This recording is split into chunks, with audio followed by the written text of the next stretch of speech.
प्यारे बच्चों, सुप्रभात।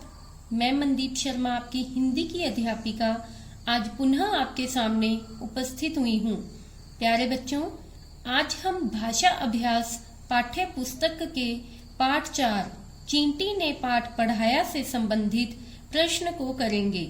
यह पाठ आपको भाषा माधुरी पाठ्य पुस्तक से कटवाया गया था, क्योंकि यह पाठ केवल पढ़ने के लिए ही था। प्यारे बच्चों, भाषा अभ्यास के पाठ 4 को करने से पहले मैं आपको व्याकरण के उप विषय संवाद लेखन से संबंधित आवश्यक जानकारी देना चाहती हूँ। आशा करती हूँ आप सब ध्यान से सुनेंगे तथा समझेंगे। तो आइए शुरू करते हैं। प्यारे बच्चों, संवाद लेखन एक व्याकरण का उप विषय है। जैसा कि इसके नाम से ही स्पष्ट होता है, संवाद शब्द का अर्थ होता है बच्चों बातचीत, तथा लेखन शब्द का अर्थ होता है लिखना। इस प्रकार से संवाद लेखन का अर्थ क्या हुआ? बातचीत को लिखना। आइए इस संबंधी और जानकारी प्राप्त करते हैं। दो व्यक्तियों या इससे भी अधिक लोगों के बीच हुई बातचीत को संवाद या वार्तालाप कहते हैं। व्यक्तियों के बातचीत का ढंग अलग अलग होता है। उनके संवाद उन्हीं के अनुसार लिखना ही संवाद लेखन कहलाता है।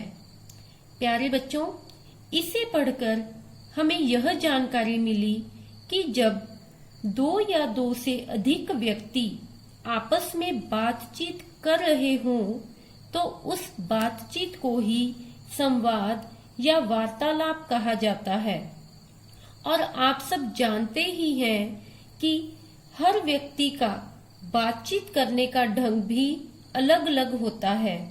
जैसे कि आपके घर के सदस्यों में से आपके मम्मी पापा, दादा दादी सभी का बातचीत करने का ढंग अलग अलग होता है।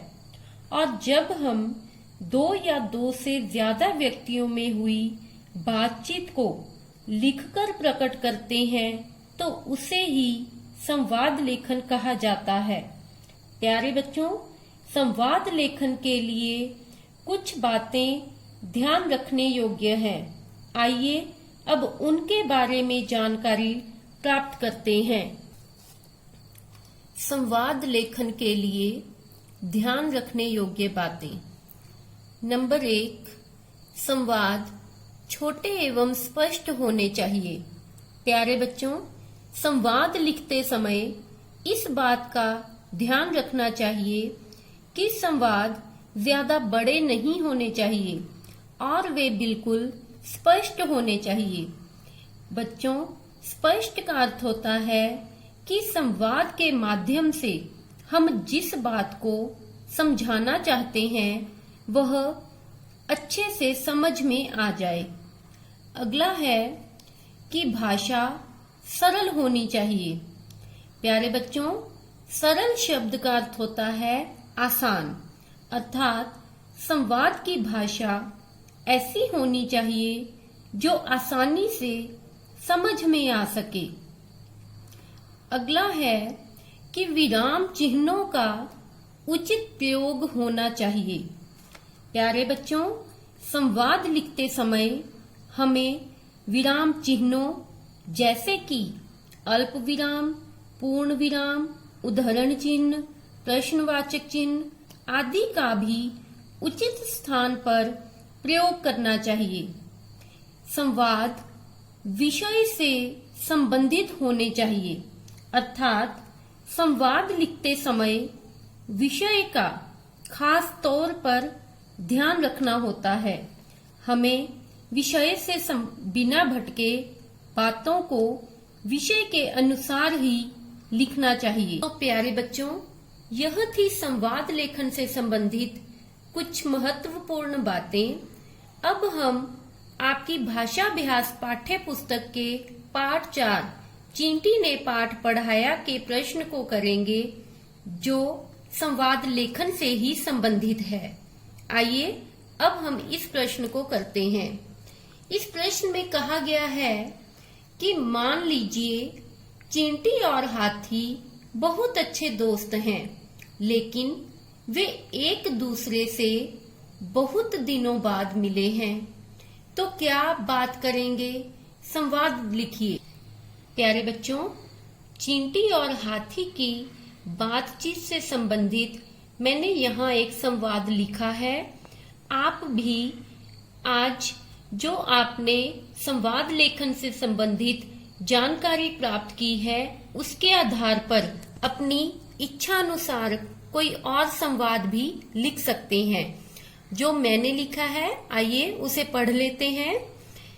हमें यहाँ पर कुछ उदाहरण दे रखे हैं। पहला है, हाथी कहता है चींटी से, अरे चींटी रानी, तुम बहुत दिनों से दिखाई नहीं दी। तो चींटी हाथी को कहती है, क्या करूं दोस्त, मुझे दाना भी तो इकट्ठा करना पड़ता है। हाथी कहता है, पर तुम तो बहुत छोटी हो। तो चींटी कहती है, लेकिन मेहनत तो करनी पड़ती है। फिर हाथी कहता है, हाँ यह तो तुमने ठीक कहा। फिर चींटी उत्तर देते हुए कहती है, पर तुम तो बहुत बड़े हो। हाथी ने कहा, हाँ इसलिए तो मुझे ज्यादा खाने की जरूरत होती है।